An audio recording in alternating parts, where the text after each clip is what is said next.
За нөгөө ямар хөнөн дээр гардаг үл их тоогүй юм болж байгаа юм да. Тийм яриа гардаг.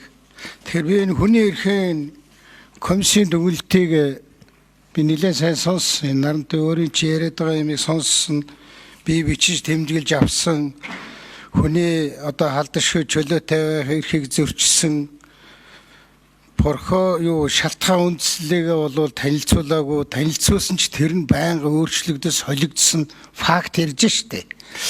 Олон нийтийн мэдээлэл авах эрхийг хангаагүй, бүгдээрээ олон нийтээр монголчууд ойсох таас хэрэг хийсэн ч юм уу, яатсан ч юм уу. Би ерэн зүгээр бас энэ тэр залуу хөгшөндөө бишээ.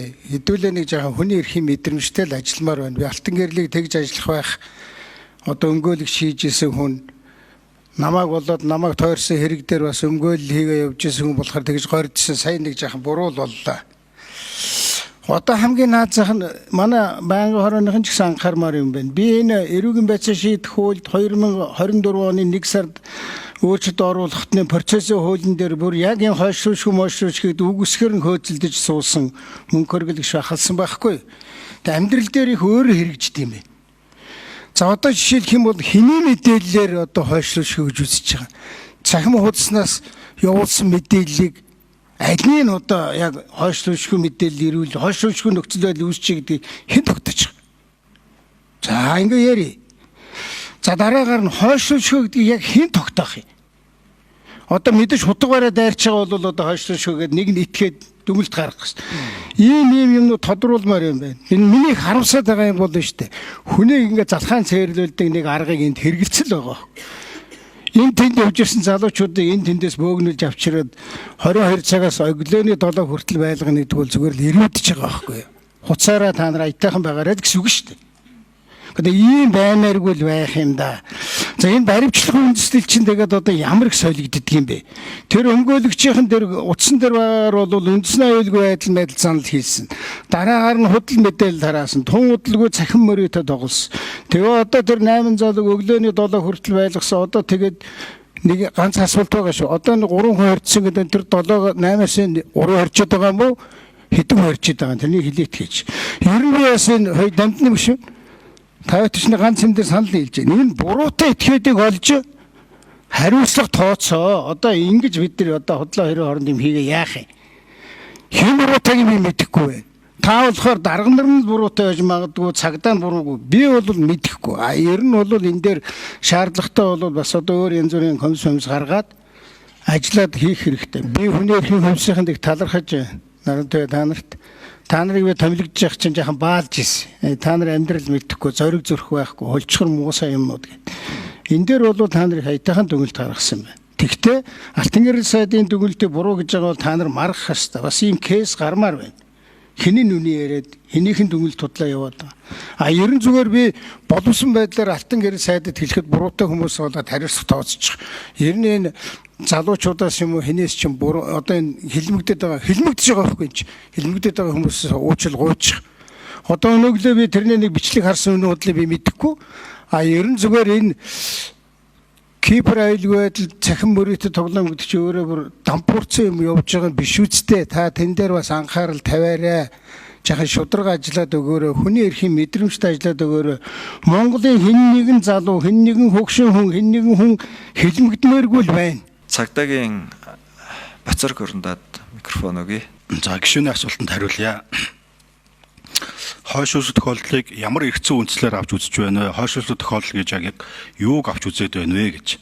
Эрүүгийн эрх хяншийн тухай хуулийн 1/4-ийн 1-27 гэсэн заалт байгаа. Хойшлуулсан тохиолдол гэдэг нь хүний амь нас, эрүүл мэнд, эд хөрөнгөд ноцтой аюул учрах, ноцтой охирол учрах, мөн түүнчлэн сэжигсэн яллагдах этгээд нь оргон заах, дайлах, мөн түүнчлэн гэмт хэргийн уулмөр, гэмт хэргийн баримтыг устгах, нуух, тээвэрлэх, зөөвөрлөх, өргөдүүлэх бодит нөхцөл байдал үүсч болзошгүй. Энэ нөхцөл байдлыг л хуульд өөрөө хойшлуулшгүй тохиолдол гэж заасан байгаа. Цагдаагийн байгууллагын хувьд хоногт дунджаар нэг Монгол улсад одоо үйл ажиллагаагаа явуулж байгаа 101, 102, 103, 105 гэсэн тусгай дугаарууд дээр хоногт дунджаар нэг 7-8 мянган удаагийн одоо хандлт ирдэг юм байна лээ. Үүнээс одоо цагдаагийн байгууллагын 102 тусгай дугаараа утсан дээр 4300 орчим одоо удаагийн хандлт ирдэг.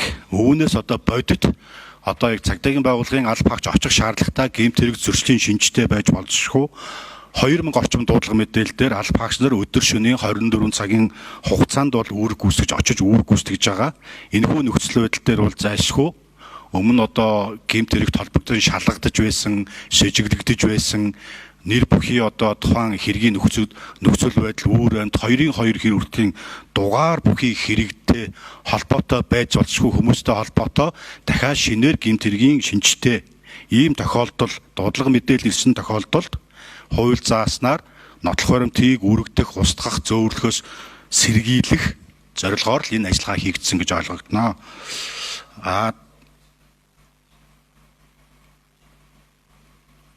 Хариулт дуслаа.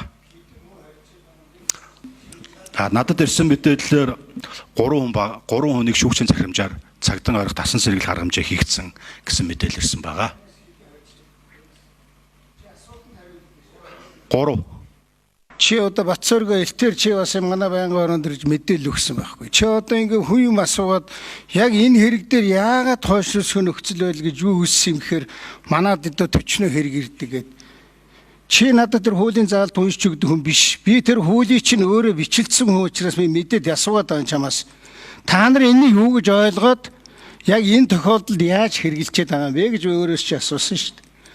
Хоёрдугаар асуулт нь бол тэр 8 залуу гэдэг байгаагаас чинь 3-ын шоронд хийчихэд байгаа юм уу? 1-ийн шоронд хийчихэд байгаа ойлгохгүй байна. Тэрнийг тодорхой хэлээдэх. Яагаад 3 болцсон, яагаад 1 болцсон? Нийтэд мэдээлэх боломжтой гэж үтсэн хэмжээнд 3 хүнийг гэж мэдээлэл ирсэн байгаа. Яг ямар 3 хүн гэдэг тодорхой мэдээлэл алга байна. Эргээд танд шаардлагатай бол эргээд танд мэдээлэл өгье гэж. Тэгэхээр эрүүгийн хуулийн 1-4-т бол хойшлуулшгүй ажиллагаа гэдгийг үндсэн 3 тохиолдлыг л заасан байгаа шүү дээ. Нэгдүгürt нь одоо гэмт хэрэг үйлдэгдэж байгаа хүний амнаас эрүүл мэндэд ноцтой хор охирол учруулж байгаа. Сэжигтэй 2 дахь нь сэжигтэй яллагдагч оргон зайлж байгаа. 3 дугаарт нь эдмүрийн баримт устгах. Ийм одоо тохиолдол үүссэн тохиолдолд бол хойшлуулшгүй ажиллагааг явуулна гэсэн ийм агуулгыг хүлчилсэн байгаа. Тэгэхээр хойшлуулшгүй ажиллагаагаар аливаа этгээдийг саатуулахад үндсэл нь маш тодорхой байх ёстой.